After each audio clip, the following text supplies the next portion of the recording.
तर मनाई असूनही कबुतरांना खाद्य टाकणं हे महागात पडतंय। कबुतरांना खाद्य टाकताना एकाला 500 रुपयांचा दंड आकारण्यात आलाय। मुंबईतल्या गिरगाव चौपाटीवरती कबुतरांना खाद्य टाकण्याचे प्रकार हे अजूनही वारंवार सुरू आहेत। त्यानंतर मात्र महानगरपालिका आता कारवाई करतेय। गिरगाव चौपाटीवरती आतापर्यंत 8,000चा दंड वसूल करण्यात आलाय।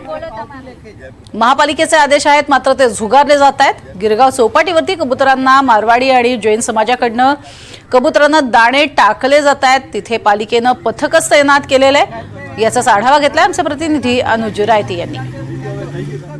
गिरगाव चौपाटीमध्ये आपण सध्या इथे उभे आहोत आणि इथे पण आपण बघू शकतो आपल्या स्क्रीनवर की समुद्रकिनारी इथे पण बरेच सारे कबूतर एकसाथ असतात आणि इथले आसपासचे जे लोक आहेत ते वर्षानुवर्ष त्यांना खाणं खाऊ घालतात। आता इथे BMCचे काही अधिकारी पण आहेत, त्यांच्याशी पण आपण बोलू, पण त्याआधी इथले काही जे लोकल्स आहेत, मारवाडी समाजाचे लोकल्स आहेत जे की जे की कबुतरांना धान्य प्रोव्हाइड करत आलेले, त्यांच्याशी आपण बोलण्याचा प्रयत्न करू।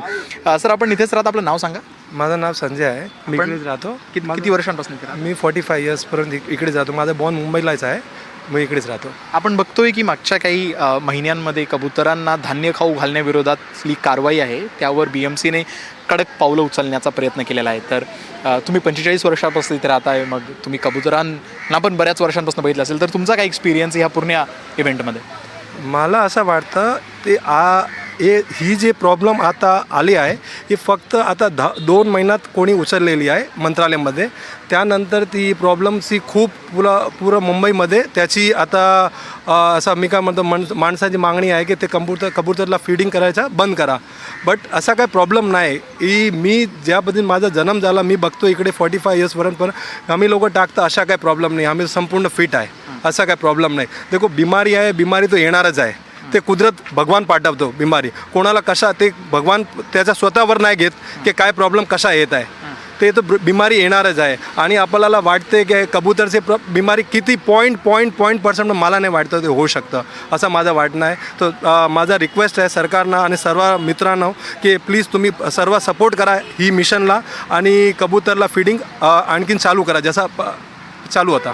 तुम्ही पण इथेच राहता, तर मग तुमचं काय म्हणणं आहे या सगळ्या गोष्टींवर? इथे आपण बघतो की BMCचे अधिकारी पण आहे, ते लोकांना थांबवताय कबुतरांना धान्य देण्यापेक्षा। तुम्ही हालांकि तुम्ही सपोर्ट करता, पण तुम्ही धान्य टाकलं नाही, तर तुमचं म्हणणं काय या पूर्ण गोष्टी? वो खूब गलत है ना ये सब अभी कबूतरों को दाना नहीं डालेंगे ना तो जानवर मर जाएंगे। कबूतर रहेंगे ही नहीं। अभी कबूतर नहीं रहेंगे तो इंसान नहीं रहेंगे। इंसान कैसे रहेंगे वो बताओ मेरे को। इसमें सबसे बड़ी बोलेंगे ना तो ये कुदरती वो नियम है। इसमें अपन ऐसा बोलोगे ना कि ये नहीं रहे, ये कुदरत का करिश्मा है कि इनसे अपन है और अपन से ये ही है। मला तुम्ही सांगा की उच्च न्यायालय झालं किंवा बऱ्याच साऱ्या दुसऱ्या शैक्षणिक युनिट्स झाल्या, त्या सगळ्यांनी बरेच असे रिपोर्ट्स काढलेले, फक्त भारतात नाही पण मग जगभरामध्ये, जिथे त्यांनी सांगितले की कसं कबुतरांच्या सहवासामुळे लोकांना लंग्समध्ये त्रास होऊ शकतो, श्वासनलिकेमध्ये त्रास होऊ शकतो। तर मग हे कॉम्प्रोमाइज काय खूप मोठं होतं जर आपल्याला कबुतरांना खाऊ नाही घालायचं, ताकी लोकांची हेल्थ आपण चांगली ठेवू शकतो, जे की बऱ्याच ऑर्गनायझेशन्सने प्रूफ पण केलेले आपल्या रिपोर्ट्स थ्रू। मला असं वाटतं जे रिपोर्ट्स जे आताच काय कशाला रिपोर्ट येईल, रिपोर्ट तो ही पद्धती तो लास्ट किती वर्ष मला वाटतं भारतमध्ये आपला 100 किती वर्षापर्यंत ती प्रॅक्टिस गोईंग ऑन आहे। आताच ते प्रॅक्टिस कशाला आपल्याला प्रॉब्लेम आली, मला ही क्वेश्चन मला म्हणायचं आहे। ठीक आहे, इथे काही BMCचे अधिकारी पण आहे ना, आपण त्यांच्याशी संवाद साधण्याचा प्रयत्न करू।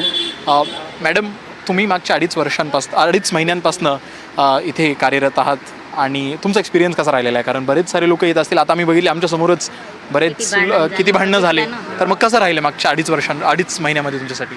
असंच भांडण होते, समजवते, नाही समजत तर पोलीस स्टेशनला, नाही तर फाईन भरा। आणि लोक समजून घेता, जर तुम्ही तुमचा जो दृष्टिकोन आहे तो समजण्याचा प्रयत्न करता लोक? नाही, ते समजत नाही ना, त्यांना मी पोलीस स्टेशनला घेऊन जातो। जे समजते, जसं सकाळी झालं, समजून गेला तर 500 रुपये भरून निघून गेला आणि त्याला बोलले असं आता टाकू नका। अच्छा, तुमचं ॲज अन ऑफिसर तुमचं काय मत आहे ह्या पूर्ण गोष्टीवर? आपण बघतोय की कसं दादरमध्ये ही सगळी गोष्ट सुरू झाली, नंतर पूर्ण महाराष्ट्र किंवा पूर्ण मुंबईमध्ये याबद्दल एक संवाद सुरू झाला। तुम्ही तर मागच्या 2.5 महिन्यांपासून ते आहात, तर बरेच आपण बघतोय की काही जण म्हणताय की कबुतरांमुळे त्रास होत नाही, पण मग तुम्ही कारण कबुतरांना इतक्या जवळनं बघितलेलं आहे आणि लोकांचे इमोशन्स इतक्या जवळनं बघितले, तर तुमचा काय एक्सपिरियन्स राहिला या सगळ्या गोष्टींमध्ये? तर याच्यामुळे तर बोलते की लंग्स प्रॉब्लेम होते आम्ही जर इथे उभे राहिले ना तर आम्हाला पण त्रास होते कधी कधी हो श्वासाला आम्हाला पण श्वास आम्हाला हे बांधावंच लागते हे मास्क वगैरे घालायलाच त्यांना पाहिजे. माहीत नाही जर यांनी उभे राहिले नाही तर माहीत पडणार. तुम्हाला काय, तुम्ही सांगा तुम्हाला काय त्रास झालाय मागच्या काही महिन्यांपासून तुम्ही इथे आहात? आता बरेच सारे लोक जे अधनं येतात ते सांगतात की त्यांना त्रास होत नाही. आता सकाळपासून उभे आहे तर लय त्रास व्हायला लागला त्रास होतो. श्वासमध्ये घ्यायला ते. अच्छा, तुम्ही लोकांना अपील काय कराल मॅडम, जे कारण आपण बघतो की बरेच सारे लोक अजूनपणे ज्यांना वाटतं की कबुतरांना खाऊ घालणं एक त्यांची प्रथा आहे आणि ते त्यांच्यासाठी तुमचा काय संदेश असेल? त्यांच्या असं संदेश पाठवते की तुम्ही जरा लोकांचं पण बघा, त्यांना पण हे श्वासाचा प्रॉब्लेम होत आहे, ते पण माणूसच आहे ना. तुम्हाला असं वाटते तर तुम्ही वेगळं असं काय तयारी करा यांच्यासाठी, कबुतरांसाठी खाद घालायला. बरोबर ना? तुमचं नाव मॅडम? दक्षा सोलंकी. आपलं नाव सर? अरविंद मारू. आपण बघू शकतो हे इथे BMCचे अधिकारी ज्यांनी खूपच स्पष्ट शब्दांमध्ये हे सांगण्याचा प्रयत्न केला आहे की मागच्या 2.5 महिन्यांमध्ये त्यांनाही बराच त्रास झाला जेव्हापासून ते लोकांना कबुतरांना खाद्य किंवा धान्य प्रोव्हाइड करण्यापासून थांबवण्याचा प्रयत्न करत आहेत. माझे सहकारी महेश हलवाईसह मी अनुज रायते, NDTV मराठीसाठी मुंबईवरनं.